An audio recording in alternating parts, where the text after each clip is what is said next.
A massa atleticana, fique agora com as principais notícias de última hora do Clube Atlético Mineiro. Mas antes de começarmos o nosso vídeo, eu gostaria de pedir você deixar o seu like, se inscrever no canal e enviar esse vídeo para um outro torcedor atleticano que gostaria de ficar por dentro dessas notícias. E lembre-se, assista o vídeo até o final porque tem notícias importantes do Galão da Massa. Já o Atlético Mineiro tentou contratar uma das maiores promessas da base do Palmeiras, eu me refiro a Benedetti. Zagueiro de só 19 anos de idade, 1,97 m de altura, tem ganhado alguns bons minutos e esteve em 3 dos 4 jogos do Verdão no Campeonato Paulista.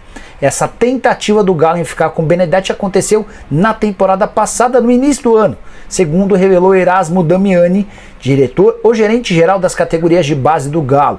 Essa revelação foi feita ao site No Ataque, na oportunidade em janeiro de 24. O Atlético identificou no Benedetti alguém de enorme potencial e tentou convencer o Palmeiras a fazer negócio. Não houve acordo. Benedetti, que havia chegado em 2022 da Ferroviária e que no ano passado, antes de ser promovido ao time principal, marcou incríveis 10 gols em 40 partidas no time sub-20, se aproveitando da enorme estatura.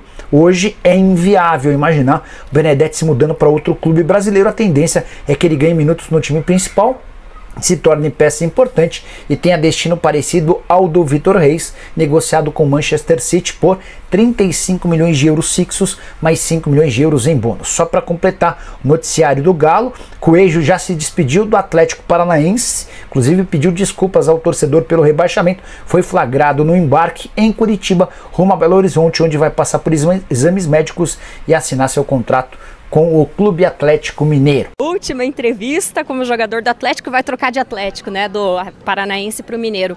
Como é que você está se sentindo nesse momento na tua carreira? Sim, feliz por essa oportunidade. Acredito que vai ser um lindo desafio. E nada, tô feliz. Então agora é afrontar esse novo desafio com muita alegria e responsabilidade. O Atlético Paranaense, o que representou para você na tua vida, na tua carreira de jogador? Muito. Atlético, na verdade, depois da minha passagem no Red Bull, eu cheguei aqui, fui muito feliz, vivi momentos muito bons, alguns momentos que não foram tão bons, foram difíceis, mas isso aí me fez crescer como pessoa, como jogador.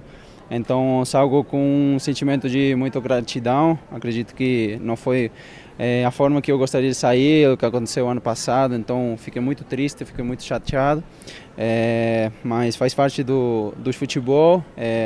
Só pedir desculpas ao torcedor pelo que aconteceu, mas que saibam que eu sou muito grato e vou levar eles para a vida toda e ganhar mais um torcedor atleticano aqui. Para a gente encerrar, o que te fez escolher o Atlético Mineiro para jogar e você vai reencontrar o Cuca por lá? Sim, foi uma opção assim que a gente decidiu junto com a minha família e eu também pelo projeto deportivo que eles apresentaram. Foi uns 2 poucos clubes, acho que 3 clubes que me apresentaram um projeto muito legal. Então acho que minha decisão foi por isso, por um projeto que me anima, que me entusiasma, então fico feliz e espero aproveitar. Vou trabalhar com muita responsabilidade e muito orgulho de representar o Atlético agora, o Atlético Mineiro. E quem sabe um dia voltar para o Paranaense? Tomara, a gente não sabe as voltas da vida, mas eu saio grato agora, como eu falei, mas agora vou para um novo desafio e como eu falei, tenho certeza que vai ser um ano bom, um projeto bom com o Atlético e daqui em frente que tomara que a gente se encontre no futuro. Atlético que jogou ontem pelo Campeonato Mineiro, aliás, Campeonato Mineiro que teve a sua 3ª rodada aberta no sábado, com um empate 1-1 entre Cruzeiro e Betim no Mineirão. Tivemos mais 1-1 ontem no Parque do Sabiá pela manhã, Uberlândia e Itabirito. Aí, lá no Mamudão, em Valadares, o Tombense venceu o Democrata por 1-0. Em Pouso Alegre, Atlético e Pouso Alegre, ou Pouso Alegre e Atlético empataram em 0-0. Em Ubá, o Aimorés venceu o Atlético 2-0. E no Independência, o América derrotou o Vila Nova também por 2-0. 0-0 do Atlético ontem, teve jogador expulso e acabou ficando no empate, mais um, né? O time sub-20 do Atlético, 3 jogos, 3 empates. E nós vamos trazer aqui o técnico dessa equipe sub-20, o Guilherme Daladeia, analisando o empate sem gols em Pouso Alegre e um balanço da participação do sub-20 no Campeonato Mineiro.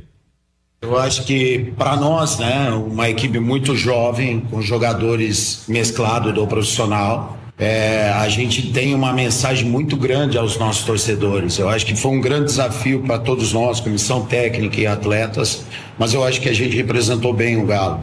A gente sabia das dificuldades, a gente perde o Paulo Vitor ali com 9 minutos do segundo tempo e a gente jogou praticamente 40 minutos com um atleta a menos, mas os meninos foram muito bem. No entanto, nós tivemos acho que as 2 melhores chances reais de gol. Fica esse gosto amargo, mas eu tenho certeza que agora com a chegada do nosso time principal, eles vão conseguir recuperar. O mais importante foi somar também os pontos, né?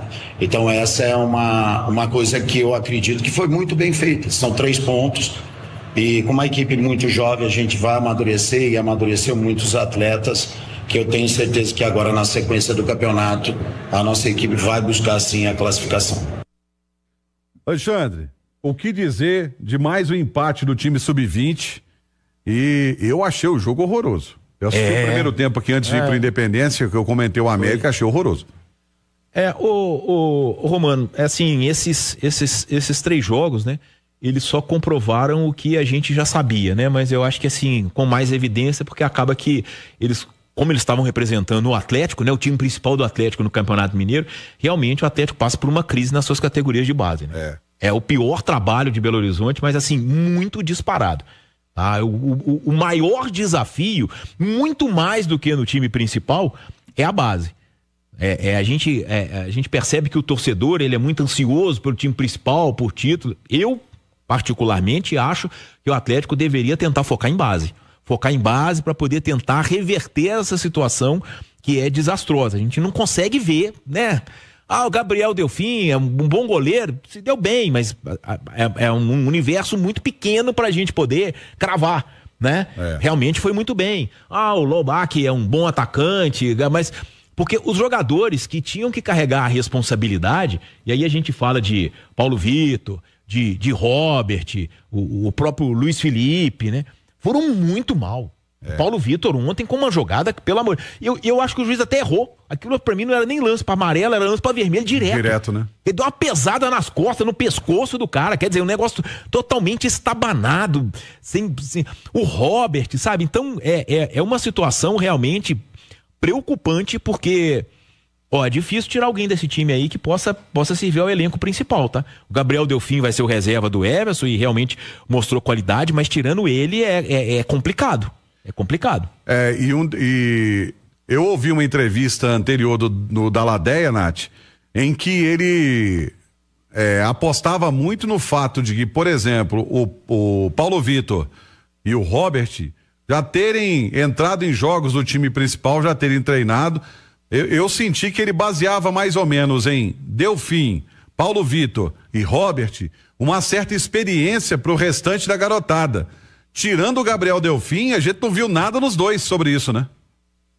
É verdade, Romano. Ele esperava que eles fossem, de alguma forma, uma referência técnica do time dentro de campo, fossem também orientadores, né, dos demais companheiros, e não foi isso que a gente conseguiu acompanhar nessas 3 partidas. O Robert, inclusive, até por característica, né, como um meia aí de articulação, deveria ser o cara a construir o jogo, né, a bola passar muito pelos pés dele. A gente não viu isso, né, por muitas vezes o jogo do Atlético até mais construído pelos zagueiros do que pelo seu meio-campista. Eu tô muito com a opinião do Simões, já havia dito isso aqui até depois da partida contra o Democrata de Valadares e minha opinião não mudou. Nenhum desses atletas, com exceção do Gabriel Delfim, tem condição neste momento de ser integrado, de ser aproveitado ao time principal. Não quero dizer aqui, a carreira dele está fadada, não vai dar certo. Não, nada disso, mas é uma situação preocupante, principalmente desses que são um pouco mais velhos, que já têm uma certa experiência no profissional, aí com 20, 21 anos, mas acho que tem outros que ainda têm um caminho a ser trilhado. Eu gosto muito do meu campista do Índio, tem só 16 anos, fez boas partidas pela Copinha, aí acho que nesse caso ainda há uma trajetória, acho que pode se salvar nessa geração. Mas não vou ser também, Romano, covarde aqui, de ficar falando só dos atletas não, viu? Precisa passar um pente fino nessa base do Atlético. processos de seleção, de desenvolvimento desses atletas que precisam ser revistos, né? Questão aí do investimento, diretoria tem que entender o que precisa ser mudado também. O Simões falava aí, né, da disparidade no comparativo da categoria de base do Atlético com os demais. Cruzeiro e América, recentemente finalistas da Copinha, faz 10 anos da melhor campanha do Atlético na Copa São Paulo de Futebol Júnior, que foi quartas de final em 2015. O Atlético não consegue ser campeão mineiro. Tô falando do cenário estadual, campeão mineiro desde 2019. Não tem retorno técnico, não tem retorno financeiro, então tem um problema a ser resolvido, né, Romano? Só para você ter uma ideia, no jogo de ontem o América terminou, tudo bem que é uma necessidade, o América é uma situação diferente, mas terminou ontem com 5 jogadores da base em campo. 5 jogadores da base em campo. Terminou com Júlio, zagueiro, Matheus Henrique, lateral direito, o Adson no ataque, Cauã no meio campo, Paulinho na lateral esquerda. Então ele terminou com 5 jogadores formados nas categorias de base, jogando uma partida oficial do Campeonato Mineiro. O Rodrigues Almeida está até participando aqui no chat, e eu achei interessante a participação dele, porque ele fala o seguinte: boa tarde, Romano Simões. Deladé é um cara de pau, um humorista, dizendo que o Garinho representou bem. Bem mal, né, Romano? Meu Deus, que time... Um amontoado de jogadores mal treinado. E um detalhe, a Nath falou sobre o time que disputou a Copa São Paulo, né? Citou aí o Índio, tem também o Gabriel Pfeiffer, que se destacou, é o time sub-17, que é nem o sub-20, porque o sub-20 foi preparado, né? Ou pelo menos teoricamente, para disputar esse início de Campeonato Mineiro. Então, uma situação complicada de você tirar jogadores, poder buscar algum jogador que o Cuca possa utilizar. A impressão que eu tenho, a impressão não, né? Pra mim, ô Simões, eles perderam uma grande chance de mostrar serviço pro Cuca. Eles perderam uma grande oportunidade de mostrar serviço. É bem assim, a gente fala, e olha só, se a gente for pegar, Romano, ainda o Atlético, esses meninos, né? Eles encararam adversários de um nível técnico baixíssimo. Os 2 últimos, então, são os piores times do campeonato, né? Sim. Democrático de Valadares e o Pouso Alegre a gente já tinha visto contra o América, realmente, né? O Aimorés é estreante, né? Na primeira divisão, e foi o primeiro jogo, então tem todo aquele aspecto. Você vê que ele pegou o Tombense, pegou o Atlético ontem e ganhou 2-0. Mas, de toda forma, é essa situação, né? Essa situação que, assim, a gente percebe que tem alguns jogadores que talvez possam vir a dar frutos, né? Mas, de toda forma, não foi uma estratégia que a gente entende por causa da questão da pré-temporada nos Estados Unidos, mas, de toda forma, eu acho que escancarou mais ainda esse problema que vai ser, com certeza, é o grande desafio do Atlético. Reestruturar as suas categorias de base, até porque estrutura tem, né?